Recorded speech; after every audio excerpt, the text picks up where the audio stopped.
अस्सलाम वालेकुम वरहमतुल्लाह।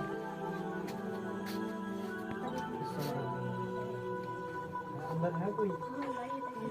तशरीफ लाइए। गो।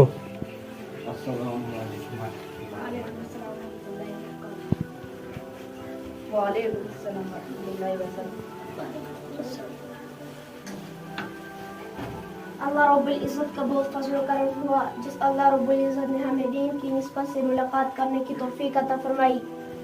जब भी दो मुसलमान आपस में दीन की निस्बत से जुड़ते हैं तो अल्लाह रब्बुल इज़्ज़त उनके हाथ छोड़ने से पहले पहले उनकी मग़फ़िरत कर देते हैं।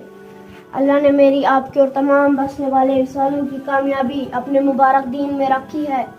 जिसकी ज़िंदगी में दीन होगा अल्लाह उसको दुनिया में भी कामयाब करेंगे और आखिरत में भी कामयाब करेंगे, और जिसकी ज़िंदगी में दीन नहीं होगा तो अल्लाह रब्बुल इज़्ज़त उसको हर हाल में दोनों जहां में नाकाम करेंगे।